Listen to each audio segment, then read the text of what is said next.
በውስጣችን ያለው የተዳፈነ ወርቅ የድብቁ አእምሮ ምስጢር ክፍል 1 የሀብቱ መገኛ። ሰላም ጤና ይስጥልኝ የሁለገብ ሐሳቦች ቤተሰቦች። ዛሬ በዓለም ላይ ካሉ ድንቅ የሰው ልጅ ስብዕና ግንባታ መጽሐፍት መካከል ቁንጮውን ይዘንላችሁ ቀርበናል። ብዙዎቻችን ስኬትን ፍለጋ ደፋ ቀና እንላለን፣ ከቦታ ቦታ እንዞራለን፣ ሰዎችን እንማጸናለን። ነገር ግን ልብ የማንለው አንድ ትልቅ እውነት አለ። የዓለማችን ትልቁ ሀብት፣ ትልቁ ፈውስና ትልቁ ምስጢር ያለው ከውጭ ሳይሆን በውስጣችን ነው።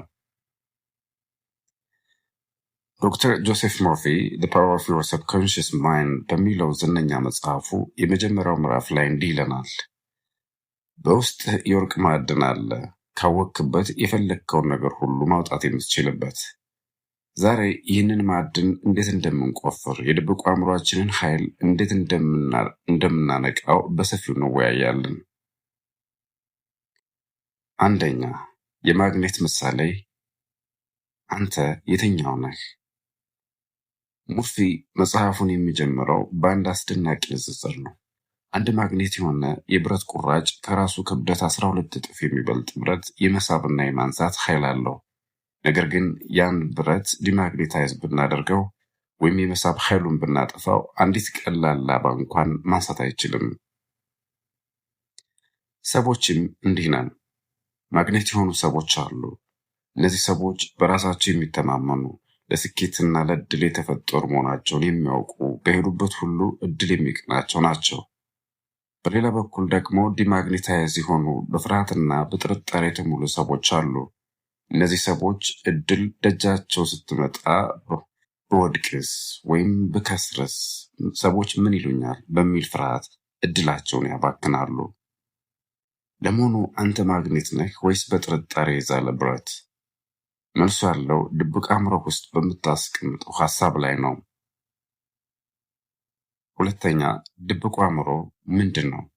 The Master Secret ይለዋል። ብዙዎቻችን ድብቅ አእምሮ ሲባል ሰምታችሁ ይሆናል።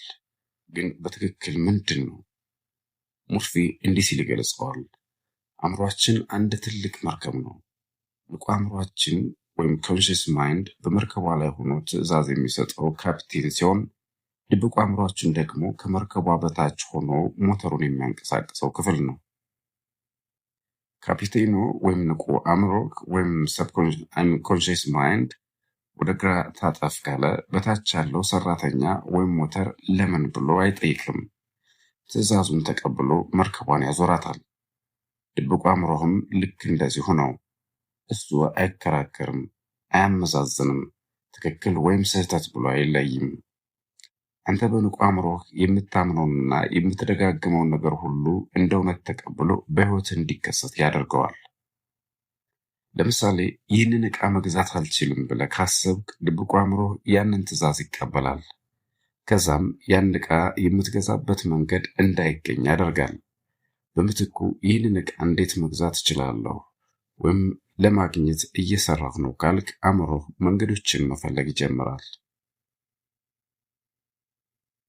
ሶስተኛ፣ የአትክልተኛውና የለም መሬቱ ምስጢር። አእምሯችንን እንደ አንድ ለም መሬት እንውሰደው። አንተ ደግሞ አትክልተኛው ነህ። በየቀኑ በሐሳብህ ዘር ትዘራለህ። የምትዘራው ዘር ደግሞ ደስተኛ አይደለሁም፣ ኑሮ ተወደደ፣ አይሳካልኝም የሚል ከሆነ መሬቱ ወይም ድብቅ አእምሮ እሾህና አሜከላ ያበቅልልሃል።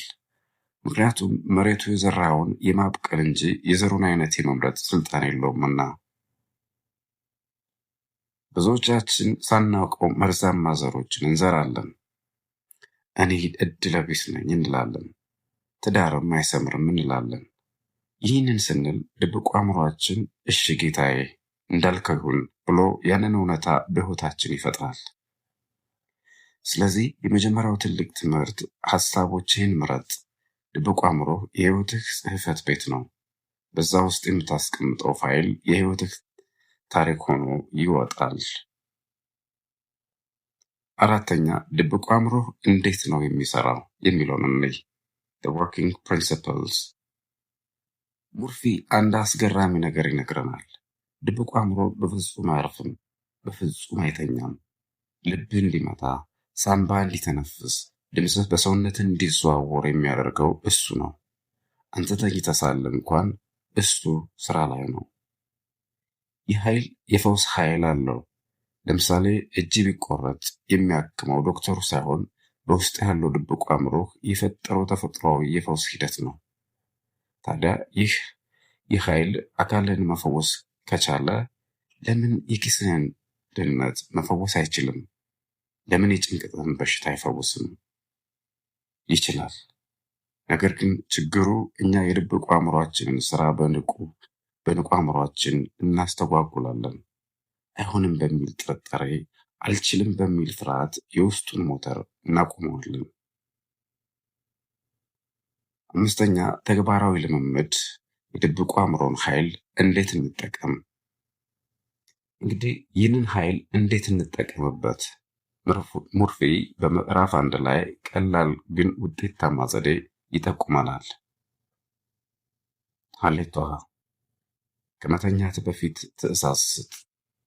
ስትተኛ ንቁ አእምሮ ዘና ይላል።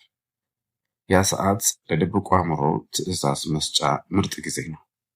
ነገ ጠዋት በሰላም እነቃለሁ ብለህ ለራስህ ንገረው። ድብቁ አእምሮ ልክ በሰዓቱ ይቀሰቅሳል። ልክ እንደዚሁ ለዚህ ችግር መፍትሄ እፈልጋለሁ ብለህ በሰላም ተኛ። ጠዋት ስትነቃ ያልታሰበ ብሩህ ሐሳብ ይመጣልሃል።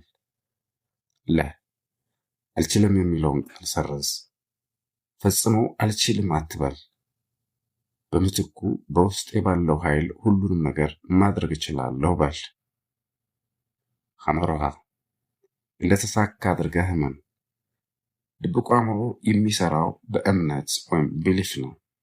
አንድ ነገር ገና ሳይሆን እንደሆነ አድርገህ ካመንክ አእምሮህ ያንን እምነት ወደ ቁሳዊ እውነታ ይቀይረዋል። 6ኛ የህይወት ተሞክሮ ወይም ስቶሪ ቴሊንግ። አንድ ታሪክ ላካፍላችሁ። ሙርፊ በመጽሐፉ ውስጥ ስለ አንዲት ሴት ይነግረናል። ይህች ሴት ሁልጊዜ ገንዘብ የለኝም፣ ኑሮ ከበደኝ እያለች ታመር ነበር። ሙርፊ መከራንና ንግግሯን እንድትቀይር ነገራት። ገንዘብ በህይወቴ ውስጥ በብዛት እየፈሰሰ ነው፣ ለሚያስፈልገኝ ነገር ሁሉ በቂ ሀብት አለኝ ብላ ደጋግማ እንድትናገር አደረጋት። መጀመሪያ ላይ አእምሯ ውሸትሽን ነው ይላት ነበር። ነገር ግን ሳታቋረጥ በስሜትና በእምነት ለ3 ሳምንታት ደጋገመችው።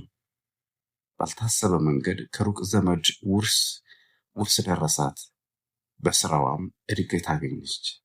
ይህ የሆነው ተአምር ተፈጥሮ ሳይሆን ድብቁ አእምሯ ለሀብት ክፍት እንዲሆን ስለተደረገ ነው። ማጠቃለያና የቀጣይ ክፍል ጥቆማ ላድርግላችሁ። ውድ የሁለገብ ሀሳቦች ቤተሰቦች፣ የጆሴፍ ሙርፊ መጽሐፍ የመጀመሪያው ምዕራፍ የሚነግረን አንድ ትልቅ መልእክት አለ። አንተ የሀሳቦችህ ውጤት ነህ የሚል። ዛሬ የምታስበው ሀሳብ የነገ ህይወትህ ነው። በውስጥ ያለው የወርቅ ማዕድን እንዲቆፈር ከፈለግ ንቁ አእምሮን እንደ ጥሩ አትክልተኛ ተጠቀምበት። መልካም አዎንታዊና ብሩህ ዘሮችን ዝራ። በሚቀጥለው ክፍል ወይም ምዕራፍ 2 አእምሯችን እንዴት እንደሚሰራ በንቁና በድብቁ አእምሮ መካከል ያለውን ልዩነት በዝርዝር እናያለን። እስከዛው ግን አንድ ጥያቄ ላንሳላችሁ። ዛሬ በድብቁ አእምሯችሁ ውስጥ የዘራችሁ ዘር ምንድን ነው? ስኬት ወይስ ውድቀት? ፍቅር ወይስ ጥላቻ? ኮሜንት ላይ አስፈሩልኝ።